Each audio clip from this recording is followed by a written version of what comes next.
तो दोस्तों welcome to my YouTube channel. Crypto currency के ट्रांजैक्शन को मनी लॉन्ड्रिंग एक्ट के अंदर डाल दिया गया है। इससे सारे यूज़र घबराए हुए हैं। तो मैं ये ज़रूर बताना चाहूँगा कि ये वीडियो सभी यूज़र के पास पहुँचना चाहिए ताकि सभी लोगों को पता चले कि ये PMLA क्या है, यानी prevention of money laundering act. क्या इस एक्ट से छोटे इन्वेस्टर को कोई दिक्कत है?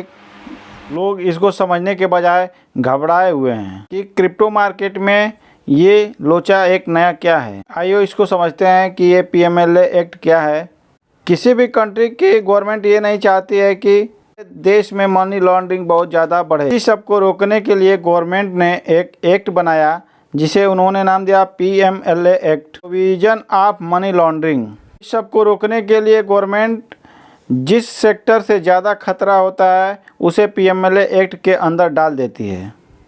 क्योंकि आप सभी ने देखा है कि इंडियन गवर्नमेंट काफ़ी समय से बार बार बोलती है कि मनी लॉन्ड्रिंग ज़्यादा हो रहा है क्रिप्टो करेंसी से। नहीं है दोस्तों, जब क्रिप्टो करेंसी नहीं था उस समय भी मनी लॉन्ड्रिंग होता था इंडिया में।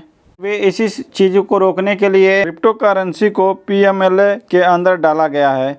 मनी लॉन्ड्रिंग से बचने के लिए इस को बनाया गया। 7 मार्च को इसे क्रिप्टो के अंदर भी लागू कर दिया गया। क्रिप्टो में जितने भी बड़े बड़े ट्रांजैक्शन होते हैं उन सब को पूरी अच्छी तरह से जांचा और परखा जा सके और उस पर पूरी जानकारी रखी जाए। तो इंडिया के जितने भी क्रिप्टो एक्सचेंज हैं, जितने भी बड़े बिजनेसमैन हैं जिसमें क्रिप्टो का ज़्यादा से ज़्यादा ट्रांजैक्शन होता है, वहाँ पर गवर्नमेंट ने प्रॉपर KYC या डिटेल देने की बात कही है ताकि कोई भी गलत ट्रांजैक्शन ना हो सके, या अगर किसी के द्वारा किया जाए तो गवर्नमेंट के फाइनेंशियल टीम को ये रिपोर्ट दिया जा सके।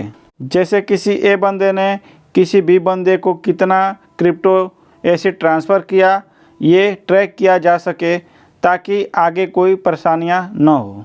दोस्तों, आप और हमारे जैसे यूज़र को घबराने की कोई ज़रूरत नहीं है, क्योंकि जितने भी इंडिया के बड़े एक्सचेंज है वहाँ पे अब TDS कटना शुरू हो चुका है। 1 जुलाई 2022 से ही TDS कटना शुरू हो चुका है। उस TDS के अकॉर्डिंग ही हमको पता चल जाएगा कि हमें टैक्स कितना भरना है।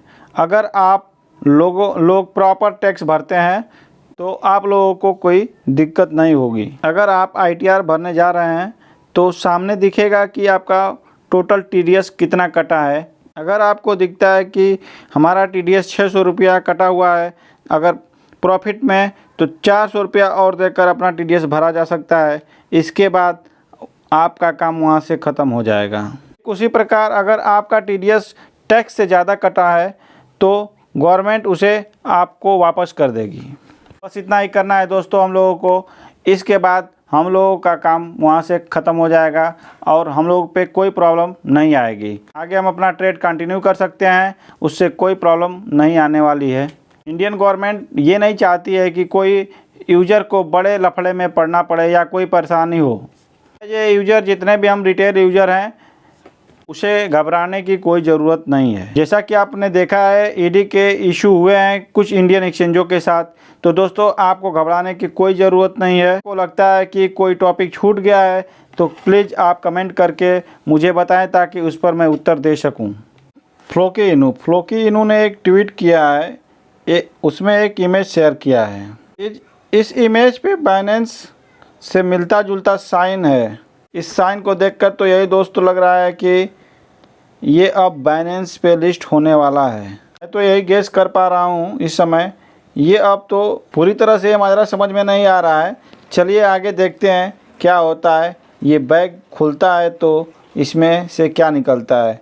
वेट इन वॉच, देखते हैं क्या आउटपुट आता है इससे। दूसरा बेबी डॉज 1 अप्रैल तो अब बहुत दूर नहीं है।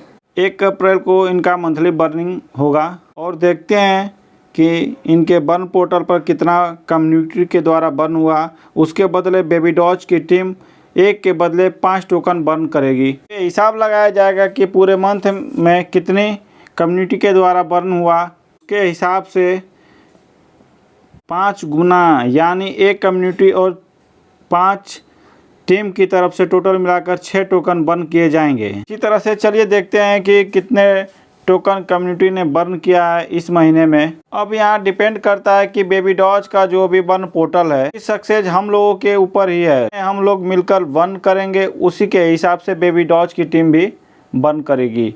अगर एक टोकन कम्युनिटी के द्वारा बर्न किया जाता है तो उसके हिसाब से 5 टोकन बेबी डॉज की टीम भी बर्न करेगी। इसी महीने के लास्ट में बर्न होगा और हम लोगों को पता चलेगा कि बेबी डॉज कितना टोकन बर्न हुआ।